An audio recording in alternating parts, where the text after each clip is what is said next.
Have you ever experienced this strange moment? You explain something clearly. Your reasoning is solid. Everyone in the room understands the logic.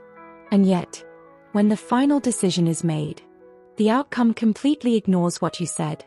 Nothing you explained was wrong. The data was correct.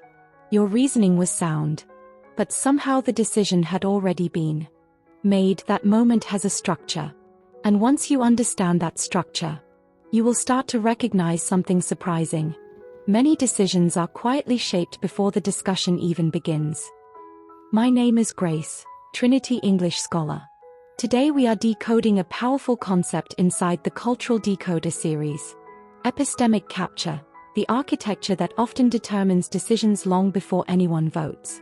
If you have the Trinity PDF open, look at the section titled, The Legislator's Logic, Capturing the Matrix. Because today we are exploring a shift that changes how professionals participate in conversations. The difference between presenting ideas and defining the framework that shapes every decision. Many professionals believe influence comes from presenting stronger arguments or offering better options. This belief is understandable. In school we are rewarded for presenting alternatives, comparing choices, and recommending the best solution. But real decision environments often work differently. In boardrooms, committees, and institutional settings, the person who defines how the problem will be measured often shapes the final outcome. In other words, decisions are rarely controlled by the final argument. They are often shaped by the definitions introduced at the beginning of the conversation. This is where the concept of epistemic capture becomes important. Epistemic capture happens when someone quietly establishes the framework through which all options will be evaluated. Once the framework is accepted, the conclusion becomes almost inevitable. Not because anyone was forced, but because every option is now measured using the same logic. Most people begin conversations at the conclusion level. For example, I think we should buy this car. Or, I believe this strategy will work best. But a Trinity scholar begins one level deeper, at the level of definitions. For example, instead of arguing for a particular car, the conversation begins with a definition. In a volatile market, liquidity becomes the most important metric of financial resilience. Once the group accepts that definition, the conversation changes. You no longer argue about cars. You simply ask, which option preserves the most liquidity? Notice what happened. The decision was not forced. The framework made the conclusion obvious.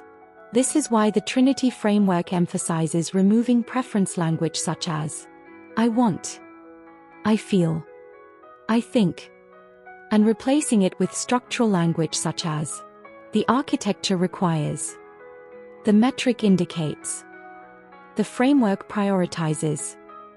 This small linguistic shift changes how people interpret your position. You are no longer presenting a personal preference. You are describing the structure of the system itself. Case Study 1. Everyday Scenario. Imagine a simple everyday situation. You are moving into a new apartment with a partner or roommate. They have fallen in love with a beautiful place. But the rent is far above what you believe is financially sustainable. Every time you raise the issue of money, the conversation becomes emotional. A typical response might sound like this. I know you love this place, and it really is beautiful. But I'm worried the rent might be too high for us right now. I don't want us to feel stressed financially every month. Maybe we should look at something a little cheaper. This response is honest, but it places the speaker inside an emotional negotiation. Now listen to a different structure. The viability of this move depends on maintaining a stable resilience-to-debt ratio. If housing costs exceed 30% of our liquid floor, the system becomes financially fragile. So our search will prioritize units that maintain the solvency threshold. Which of these 3 apartments fits within that structure? Notice the shift. The discussion moved away from personal preference. It became a conversation about system stability. Case Study 2. Professional Scenario. Now imagine a professional environment. You are leading a project. Senior leadership wants to move quickly and skip certain testing phases to present results sooner. You know the shortcut could create serious problems later.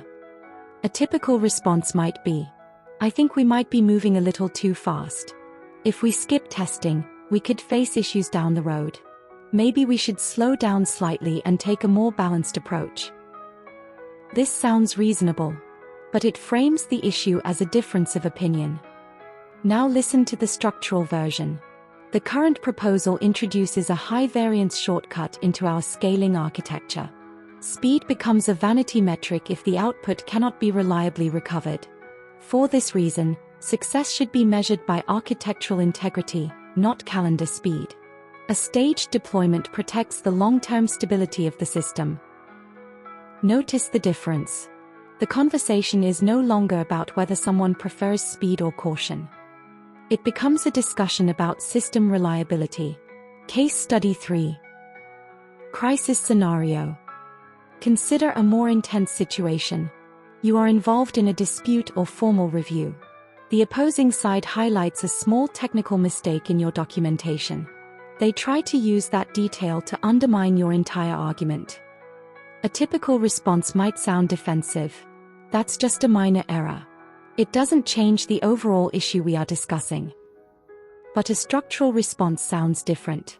The point currently being emphasized is a procedural artifact. It has no substantive impact on the central issue under review. The core question remains the functional responsibility defined in the original agreement. If we return to that baseline, the analysis becomes clear. Instead of defending yourself emotionally, the response restores focus to the primary framework of the discussion. Key takeaways.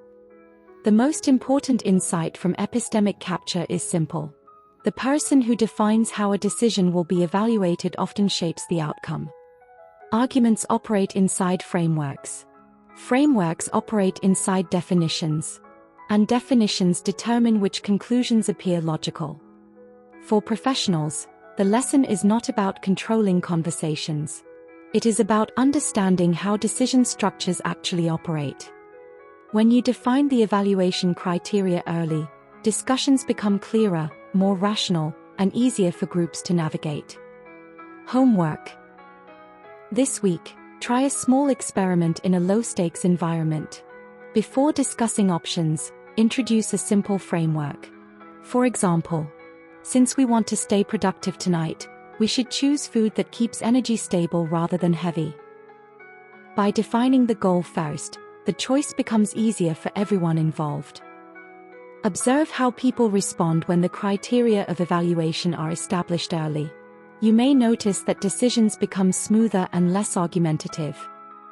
And that awareness is the beginning of mastering the hidden architecture behind many conversations. If you enjoy learning the deeper structures behind communication and decision-making, subscribe to Trinity English Scholar. This channel is building one of the most advanced communication curricula available online. I will see you in the next lecture.